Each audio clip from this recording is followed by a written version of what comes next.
Assalamualaikum warahmatullahi wabarakatuh. Perkenalkan, nama saya Acep Saiful Rahman,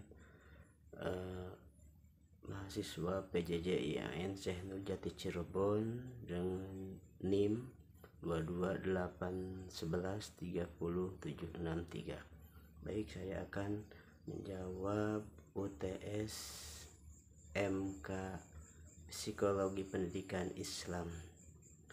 Apa perbedaan antara pendekatan psikologi pendidikan dalam Islam dan pendekatan psikologi pendidikan konvensional, dan juga berikan contoh dari masing-masing pendekatan? Jawab: pendekatan psikologi pendidikan dalam Islam seringkali mencakup aspek spiritual dan moral, sementara pendidikan atau pendekatan konvensional lebih kepada fokus pada aspek kognitif dan perilaku.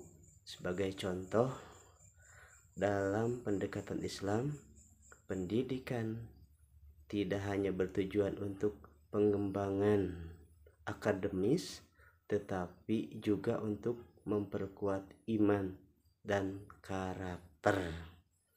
Sedangkan dalam pendekatan konvensional, fokus utamanya yaitu mungkin pada peningkatan kemampuan belajar dan pengetahuan akademis. Itu mungkin dari saya. Yang kedua, seorang guru tentu ingin menerapkan prinsip-prinsip psikologi pendidikan Islam dan dalam pengajaran.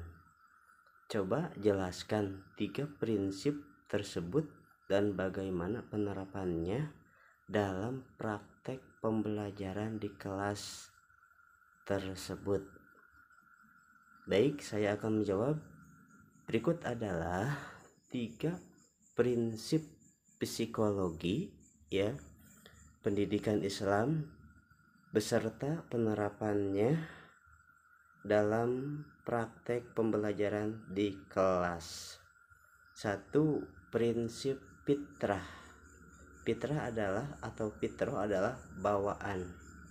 Manusia diyakini memiliki fitrah yang bersih dan cenderung kepada kebaikan. Dalam praktik pembelajaran, guru tentunya dapat membangkitkan kesadaran akan fitrah tersebut dengan memberikan contoh-contoh moral, nilai-nilai Islami yang positif. Misalnya mempromosikan kerjasama, kesabaran, kejujuran, dan juga tetap semangat dalam mencari ilmu.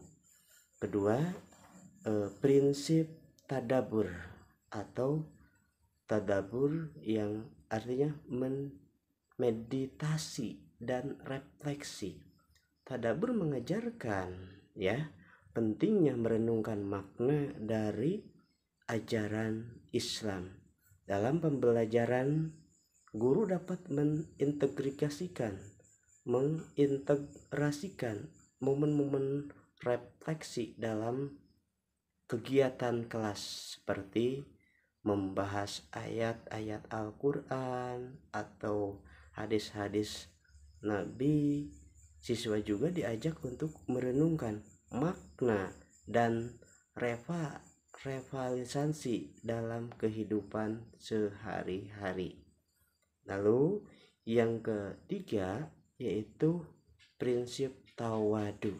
Tawadu yang artinya adalah kesederhanaan Tawadu mengajarkan pentingnya kesadaran dan rendah hati, tidak muluk-muluk sombong Dalam praktik pembelajaran, guru dapat menciptakan lingkungan kelas yang inklusif dan menghargai keragaman, mendorong siswa untuk menghargai pendapat dan kontribusi orang lain serta menjauhi sikap sombong atau superioritas ya. Dengan menerapkan prinsip-prinsip ini, guru tentunya dapat menciptakan lingkungan pembelajaran yang mendukung perkembangan spiritual dan moral siswa-siswi secara holistik sesuai dengan nilai-nilai Islam. Selanjutnya, jelaskan tentang teori belajar, behaviorisme, lalu konstruktivisme dan kognitivisme. Berikan contoh bagaimana teori-teori tersebut dapat diterapkan dalam pembelajaran agama Islam. Jawab, behaviorisme ialah teori yang menekankan pada pada peran stimulus dan respon dalam pembelajaran dan pengertian terhadap siswa dan siswinya. Misalnya memberikan pujian atau hadiah ketika siswa berhasil menghafal ayat-ayat suci Al-Quran. Itu adalah salah satu contoh behaviorisme. Sedangkan konstruktivisme ialah berfokus kepada konstruksi pengetahuan oleh individu melalui pengalaman dan refleksi. Dalam pembelajaran agama Islam, siswa dapat diminta untuk membangun atau mengembangkan pemahaman mereka sendiri tentang ajaran agama Islam melalui diskusi, pemecahan masalah, dan refleksi atas pengalaman mereka. Sedangkan kognitivisme ialah teori yang menekankan pada pemrosesan tentang informasi oleh otak atau ro'yu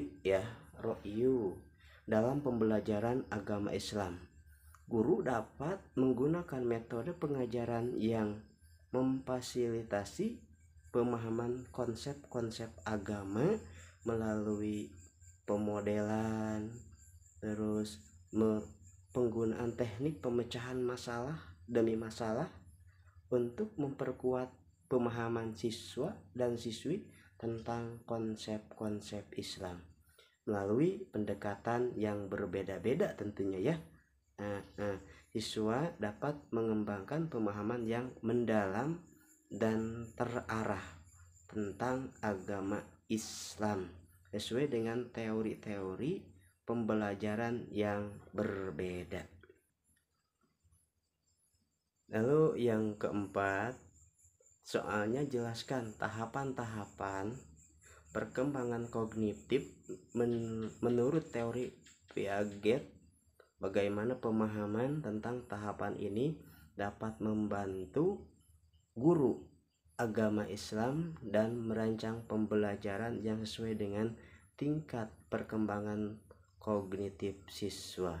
Jawab, tahapan-tahapan perkembangan kognitif menurut teori Piaget terdiri dari tahap sensori motor yaitu usia 0 sampai 2 tahun fokus pada pengalaman sensorik dan motorik. Misalkan itu sebelum usia dini atau TK RA, di mana bayi mulai mengenal dunia melalui indera dan gerakan fisiknya. Yang kedua adalah tahap profesional, ya, profesional, yaitu usia 2 sampai 7 tahun. 7 tahun itu udah mulai sekolah, ya, dasar.